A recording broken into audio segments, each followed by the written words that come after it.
Salam jumpa semuanya. Namo Sangyang Adi Budaya, Namo Buddhaya. Pada kesempatan berbagi ini saya ingin berbagi sedikit dhamma mengenai 4 cara melepas. 4 cara melepas ini sebenarnya terdapat dalam khotbah guru kita guru khotbah pertama dari Buddha, yaitu di Dhammacakkappavattana Sutta.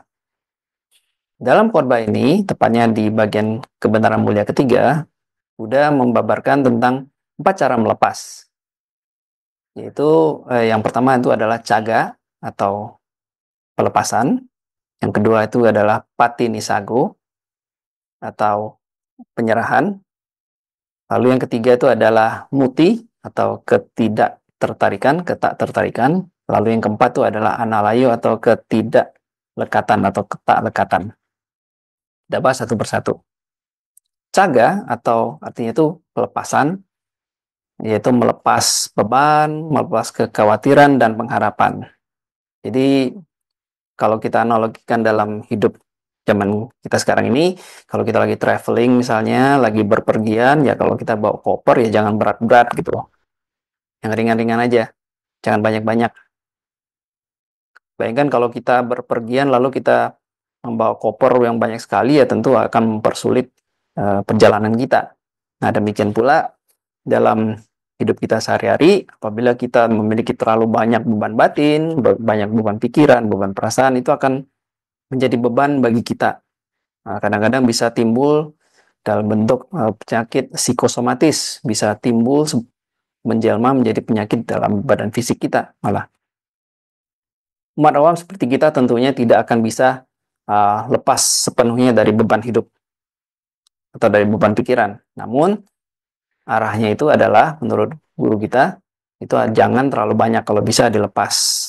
Jangan terlalu banyak mengkhawatirkan masa depan yang belum tentu terjadi, yang sebenarnya isinya hanya fantasi saja. Jangan pula terlalu banyak membawa beban masa lalu berupa kekhawatiran atau kekecewaan hidup, yang sebenarnya itu adalah memori yang sudah lampau, yang perlu kita tinggalkan. Itu yang pertama. Cara melepas kedua itu adalah patinisaga. Itu kalau kita terjemahkan secara bebas itu artinya penyerahan atau tidak menginginkan lebih, atau artinya kepuasan hati. Jadi berpuas terhadap apa yang kita miliki saat ini. Hidup saat ini, di sini saat ini. Enjoy the moment. Jadi kita tidak dengan cara ini, ya, kalau kita melepas, kita tidak perlu misalnya iri dengan kekayaan orang lain atau pencapaian orang lain, karena semuanya itu toh yang mereka capai atau mereka miliki, atau kesuksesan mereka semuanya itu toh karena berkat karma mereka sendiri, bukan karena siapa-siapa. Dan juga kita tidak perlu terpengaruh oleh hal-hal yang kurang baik. Misalnya kita tidak perlu kita bisa meninggalkan kebiasaan kita untuk marah. Jadi kalau ada orang mungkin ya yang sering marah, tetapi susah sekali untuk meninggalkan kebiasaan marahnya. Nah, orang-orang seperti ini kita sebut memiliki atau lagi terpenjara dalam penjara batinnya sendiri. Tidak hidup di saat ini, di sini saat ini gitu. Nah, jadi saya pernah lihat sebuah film ya, film Amerika. Dalam film itu singkatnya dikisahkan tentang seseorang yang di dalam penjara. Orang ini sudah tua, sudah dipenjara sejak dari muda karena melakukan sebuah kejahatan besar mungkin ya. Nah, di penjara berpuluh tahun dia memiliki jabatan penting tanda kutip di dalam penjara, yaitu sebagai kepala, tetua, karena ketua dari para napi, karena dia sudah tua di sana. Dan dia memiliki jabatan penting sebagai kepala perpustakaan di sana. Nah, singkat kata, suatu hari si orang tua ini dilepaskan, lalu kembali ke dunia kerja biasa. Di usianya yang sudah senja, mendekati 80 tahun, dia akhirnya ditempatkan oleh pemerintah untuk bekerja di sebuah restoran. Karena tidak terbiasa bekerja sudah lama, ya, dan juga karena sudah tua, dia sering dimarahi oleh atasannya. Di luar juga dia hidup sebatang kara, tidak bisa menyesuaikan diri dengan lingkungan sosialnya dan seterusnya. Sampai akhirnya dia stres, dan karena terlalu stres, akhirnya dia memutuskan untuk mengambil jalan pintas, yaitu membunuh diri. Nah, kira-kira seperti itu analoginya. Kalau kita memiliki penjara batin, yaitu kebiasaan buruk yang sering kita miliki tapi sulit atau kita enggan untuk meninggalkannya. seperti kebiasaan marah, kebiasaan kesel, kebiasaan khawatir, dan seterusnya. Jadi itu adalah cara melepas yang kedua, yaitu patinisaga. Nah, cara melepas ketiga itu adalah muti. Muti itu artinya ketidakterikatan. Tidak lagi terikat pada hasil perbuatan, terutama perbuatan baik kita.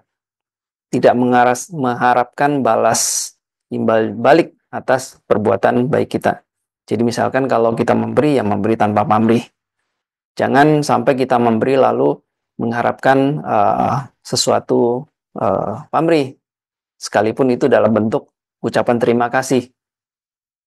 Jadi jangan sampai kalau orang tidak berterima kasih lalu kita kesel atau marah dan seterusnya. Jadi memberi itu seyogyanya, seperti dalam lagu Taman Kanak-kanak kita yang terkenal, yaitu seperti Mentari Sang Surya, ya, memberi, hanya memberi, tak harap kembali, bagai sang surya menyinari dunia. Jadi kira-kira harusnya seperti itu.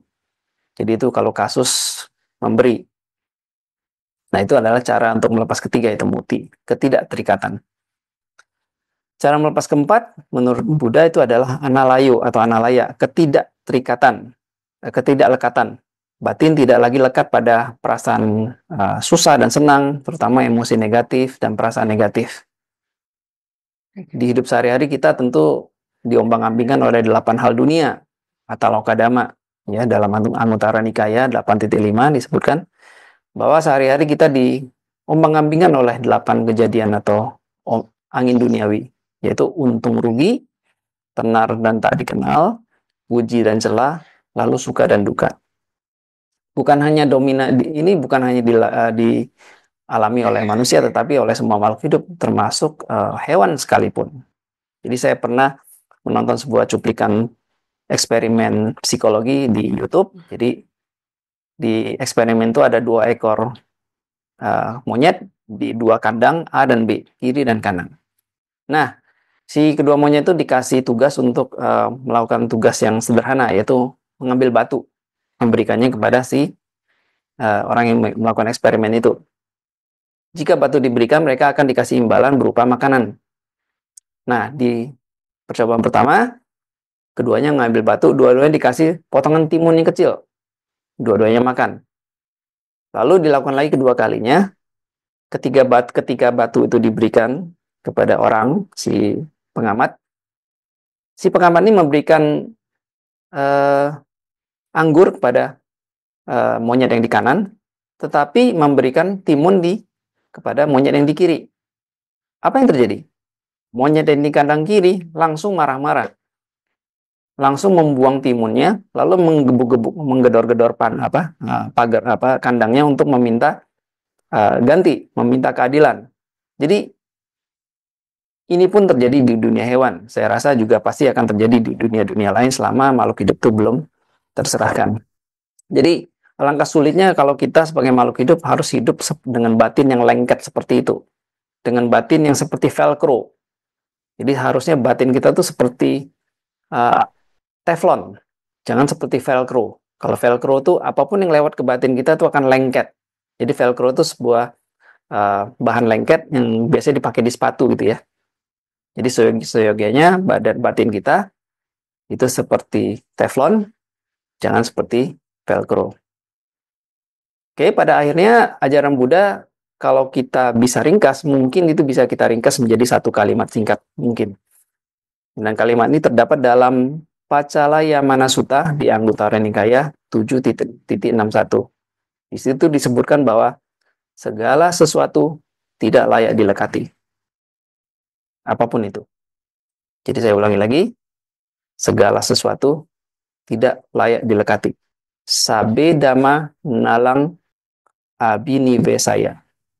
Itu kata dari sabda dari guru kita Buddha. Demikian pembahasan dari saya. Mudah-mudahan bermanfaat. Salam dalam Dhamma. Namo Sang Hyang Adi Budaya. Namo Buddhaya.